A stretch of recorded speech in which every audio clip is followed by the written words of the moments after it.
Today we will study ST 49.6b, that is the Parayana Sutta. This translates as the discourse on the way across. We can also translate Parayana as going across or crossing over. Sometimes this sutta is called Parayana. And this shows this sutta is a very ancient text that belongs to the Parayana Vagga, which together with the Atthaka Vagga exist by themselves as independent texts. So they are amongst the oldest, most ancient texts that we have. And this is recorded as SN Sutta Nipata 518. And they contain verses SN 1124 to 1149. This sutta is important and interesting in the sense that it records the closing of the story of Bavari and the 16 Brahmin youths who came all the way from south of India to meet the Buddha, and how they all became awakened as a result. And this sutta also concludes the whole of the Sutta Nipata itself.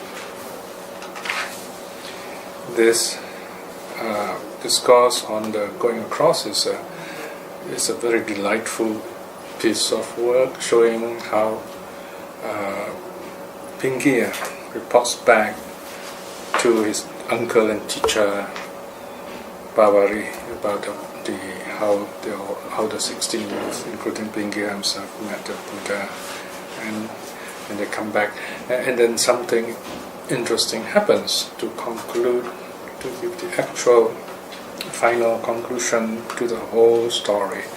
The Buddha himself appears before Bavari, apparently before the other Brahmin youths who were there too, and their own pupils.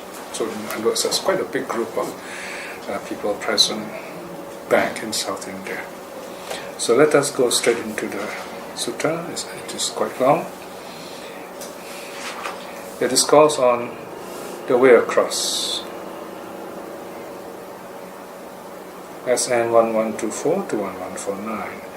The first part is called the Parayana Payan, or in Pali, Parayana Tutigata. Tuti means kind of a praise. This is where Pingiya praises the Buddha. He's full of faith, and he's kind of telling how happy he is to have met the Buddha, and he's meditating on the Buddha, and he's telling this to his uncle and teacher Bavari. Okay, the Council of Elders introduced the sutta to us. Verse 1, the Blessed One said this while he was residing at the Pasanaka shrine in Magadha. As he was asked in turn by the 16 attending Brahmins, he answered them accordingly. If one understanding the meaning of the verses one by one were to practice the Dharma in accordance with the Dharma, one would follow the path to the far shore, beyond decay and death. God, that is Nirvana. Therefore, this Dharma exposition is called the Parayana, the going to the far shore, the crossing over to the far shore. Verse SN 1124 simply lists the names of the Brahmins, the first and the second verses. Ajita Tisa Mettaya, Punaka Metagutu, Dotaka and Upasiva, Nanda and Hemaka too. Both Todeya and Kappa, and wise Jatukani, Bhadravuddha and Udaya, Posala the Brahmin too, and wise Moga Raja, and the great seer Pingiya. verse 1126. They approached the Buddha, the seer, accomplished in conduct, asking subtle questions. They approached the best of Buddhas. So this is a kind of introduction that the council elders give us, telling the names of the 16 youths, and then they each asking their own questions, and these are called the famous 16 questions, Solasa Panha. Of course, there are more than 16 questions here. So here, the word question Panha refers to the set of teaching given, or rather the dialogue between the Brahmin youth, or the Brahmin and the Buddha. Sometimes there's two or more questions. And then the council elders continue. Verse SN 1127. The Buddha answered true to reality the questions that they have asked.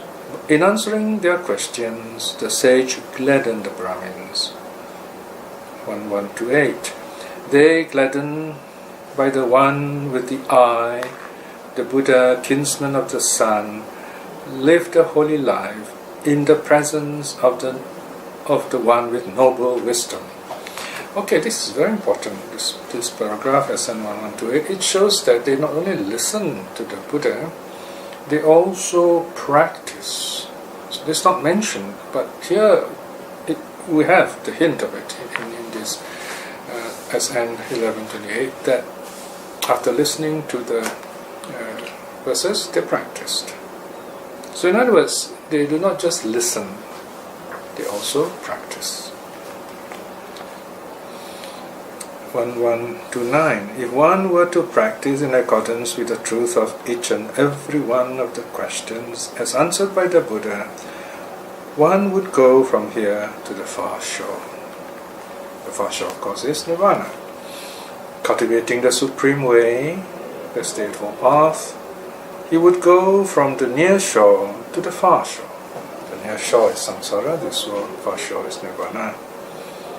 This path is for going to the far shore. Therefore, it is called Parayana. Okay, there you are. We get the meaning of the Pali term Parayana from this verse, SN 1130. It means the going to the far shore. Parang Gamanaya.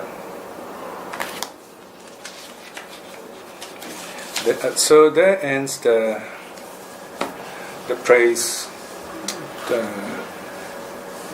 the Buddha, the introduction, and then next is the Parayana verse summary, and in Pali this is called Parayana Anugiti Gatha.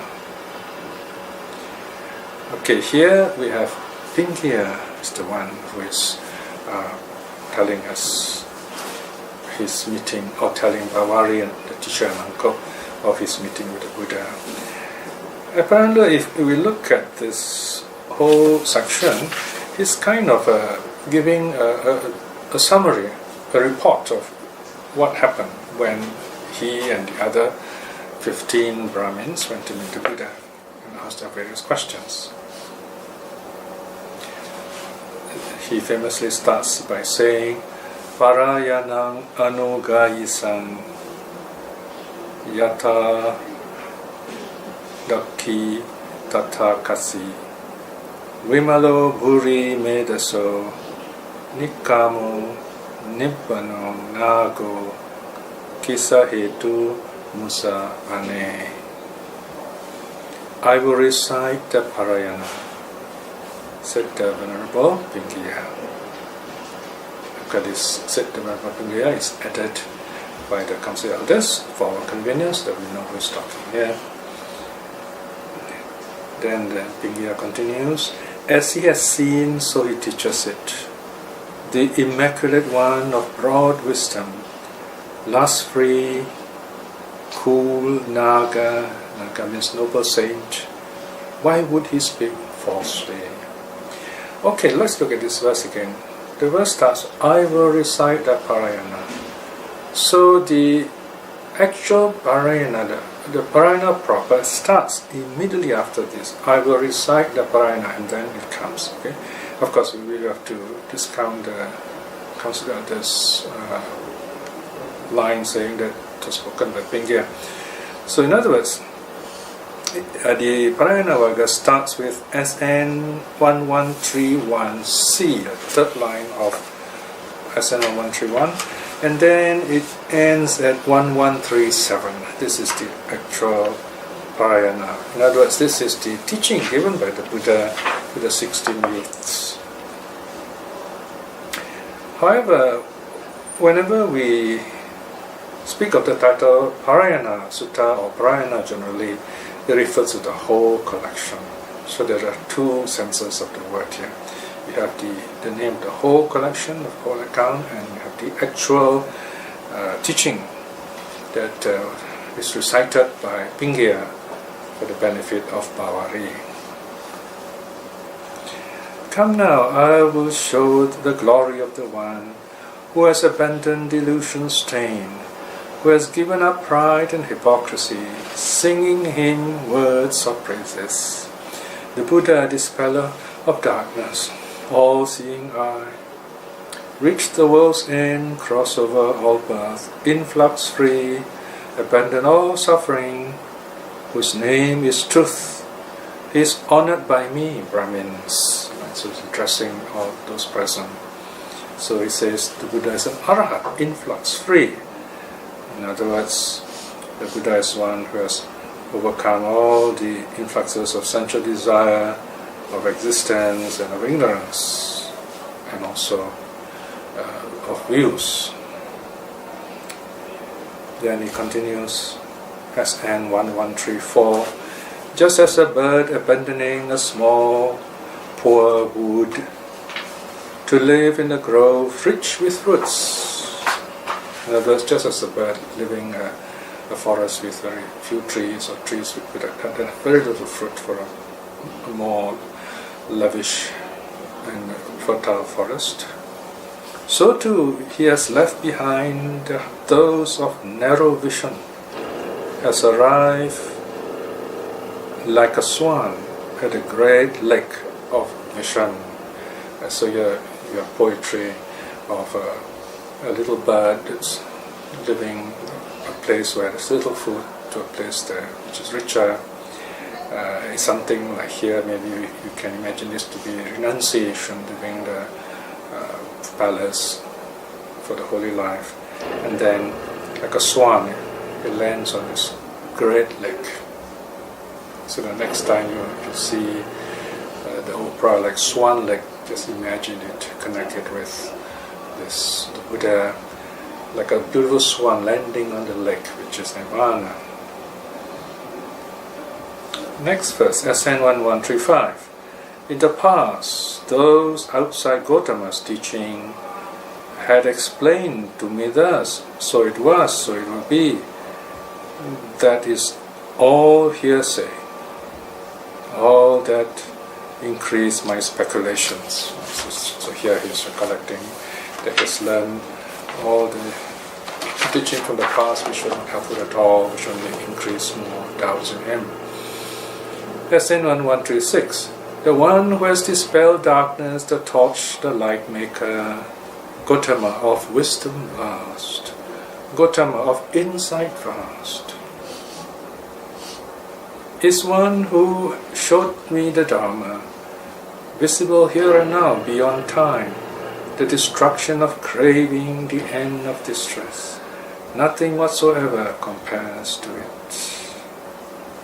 Verse SN 1137. So the verse ends here. Now, if we look at this Parayana verses, there's no teaching as we understand it as theoretical teaching at all. This also is a tuti or shtuti, as we say in Sanskrit. It's a joyful, it's an exaltation, it's an expression, it's just jubilation of great joy of Pingia, singing praises to the Buddha.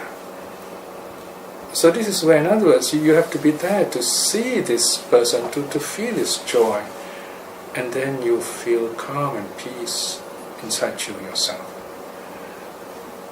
In the sense, this is the result of the teaching. And from this kind of experience, we are inspired to go further, to look for the teaching and practice it for ourselves. In other words, we can say, okay, this is Pingiya's benefit. This is what he has learned, and now he is enjoying this bliss. So he's singing of the Buddha. He's showing his faith in the Buddha. Okay, so he finishes his verse. Either that, or you might say it was interrupted. Either way, well, the verses end here. Then Bhavari, his uncle and teacher, asks him, "But can you part from him for just a moment, Pingiya, from Gautama of wisdom vast, from Gautama of insight vast, the one who showed you the Dharma visible here and now, beyond time, the destruction of craving, the end of distress. Nothing whatsoever compares to it." So these are two verses by Bhavari saying, well, okay, can you stop a while? Do you think you can just tell us something else? But then comes Pingiya's lion roar. He makes another statement. Okay, so the earlier one, he's reporting his experience from his direct experience, or the benefit of his direct experience of listening to the Buddha's teaching back when he met the Buddha. But this time, he's confirming his faith, because Bhavari questions him, as if Bhavari is not so sure about him. So Pingiya gives his lion roar. We know this is lion roar from the Nidesa commentary, page 93. So Pingiya says, "I cannot part from him." In other words, he will never forget the Buddha. "I cannot part from him for even a moment, Brahmin, for Gautama of wisdom vast, from Gautama of insight vast. He who showed me the Dharma, visible here and now, beyond time, the destruction of craving, the end of distress. Nothing whatsoever compares to it. I see him with the mind, as if with my eye. Diligent night and day, Brahmin, I stay apart, passing the night revering him. Therefore I must say, he is surely not apart." So here we see Pingiya is full of faith. So full of faith that he sees the Buddha in his mind, clearly, beautifully, joyfully. And this vision is always there, present in him, as it were. Isn't this an amazing kind of spiritual experience? Most of us forget this very important verse. And then Pingiya continues, "My faith and zest, mine and mindfulness too, go not away from Gautama's teaching. In whatever quarter the one of wide wisdom goes, in that very direction I bow down." Here again we see a very interesting, very common practice of the great saints, even Sariputta, probably Moggallana. And here we have Pingiya, because these are arhats with various powers, so he is able to know where the Buddha is. Generally, of course, it will be in the same direction. Let's say in the northeast, let's say. So the Buddha will, although the Buddha may move around, that's the general direction we know the Buddha is. So that's where Pingiya would sleep with his head pointing in that direction as a respect to the teacher. That is very interesting, because this idea of paying respect showing your respect by facing the direction of the holy person or holy place is a very popular religious practice. So here we see 2,005 years ago mentioned in our suttas. And it's also very interesting because it is not a fixed direction. For example, we don't say, oh, it must always be the east. Here, for a living person, the sacred direction is wherever the Buddha is. Of course, what's interesting for us today, living in, say, Singapore, roughly where the Buddha was would be somewhat like a northwest, or in the direction of Buddha Gaya. So, and that would be a good direction to face our temple, so to speak, our main shrine, or to even sit and face in the direction. That's one way of looking at it. If that is possible, it would be really wonderful. Then Pingya continues, he talks more about himself.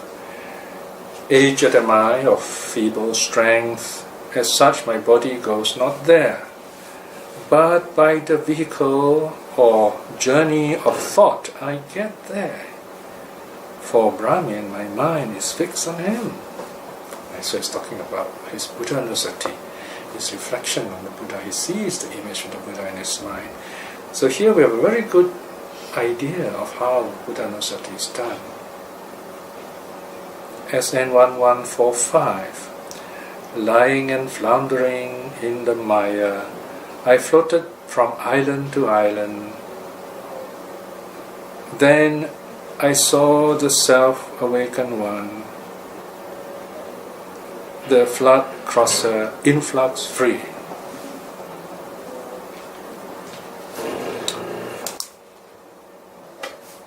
So here he's talking about his past, how he moved from teacher to teacher, from practice to practice, until he met the Buddha. He's very happy. Okay, so now his verse has ended, or again it could be interrupted by the Buddha's appearance. And this is a wonderful moment, a poignant moment. The Buddha appears in a ray of light. And the Buddha says this famous verse, Yata aha vakali mutta sato vadra buddho alavigo tamocha evam mevam tuang pi pamunchasu sattang gamissasi tuang pingya machudeyasa apara. Imagine the Buddha addresses Pingya alone of the 16 youth.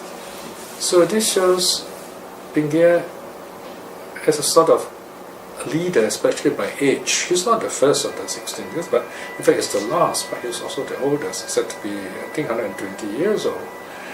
So the Buddha addresses him. The verse translates, just as Vakali is freed by faith, and Bhadrabuddha and Alavi Gautama too, you too have freed your faith. You, Pingya, will go to the far shore beyond the realm of death. So this is sort of a prediction the Buddha is giving. He's saying, you're going to be a saint. Or maybe it's already awakened, and Buddha said, you are a saint. Now here there is this difficult phrase, pamunchasu satang, which is found in a couple of other places, including the Vinaya, where the Buddha, before the Buddha decides to teach, Brahma comes along and so on, and you have this verse again. Scholars have discussed how to translate, again, they're not sure what does saddang means. Does it mean faith, saddha, or does it come from your Sanskrit, shraddha, meaning ancestor worship? Is the Buddha saying, give up your ancestor worship? Or can it mean free your faith, liberate your faith, let go your faith, and so on? But I think if we look at this verse, the first line, the Buddha says, just as Vakali is freed by faith, and also Bhadrabuddha and Alavi Gautama, I suppose we can translate pamuncasu as liberative, free. You have liberated your faith. In other words, another way of saying it is that his faith has brought him, freed him into nirvana. So this is as a kind of authentication, if you like, the source to translate this very tricky phrase pamuncasu satam in this way as free your faith, or you have freed your faith. So the Buddha just says that, imagine the Buddha just needs to say one verse, he appears in this bright light and everyone is there, is able to see him. And then now we have the Arahat Pingiya. Remember, all the way, all these other colleagues are already Arahats. He's the only one who's a non-returner because he is thinking of his teacher. So he now becomes an Arahat. And his first words as an Arahat are, I feel faith in him all the more, listening to the sage's word. The self-awakened who has rolled back the veil, free of mental barrenness, of ready wit. This is all expressing the awakened mind. No more veil of ignorance, the eyes are clear, you can see true reality. Through understanding surpassing the divine, he is one who knows all, both worldly and beyond. The teacher who puts an end to the question of those who claim to have doubts. The immovable, the unshakable, has no comparison whatsoever. The immovable, unshakable, of course, in nirvana, the liberated mind. Surely there I shall go, without a doubt. Consider me then as one whose mind is so inclined. So he declares his own awakening here. This is SN 1149, and the whole Parayana Waka, the whole Sudamipata ends with this verse, showing how Pingiya became an Arahat. So here we see a group of Brahmins meeting with doubts and meet the Buddha, questioning him. Each of them have their own questions. And all the other Brahmins became Arahats, except for Pingiya. He became only a non-returner because he was thinking of his teacher. There's a little bit of attachment, kind of hurling back to the world. Then he goes back, meets his teacher, and reports back on what happened. And then the Buddha appears to them all. And he rejoices even more. And that's when he feels that he has done all his task.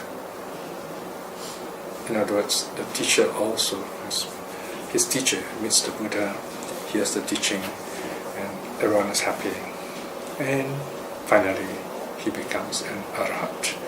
So here we see Pingiya almost as a kind of a modern idea of this bodhisattva, someone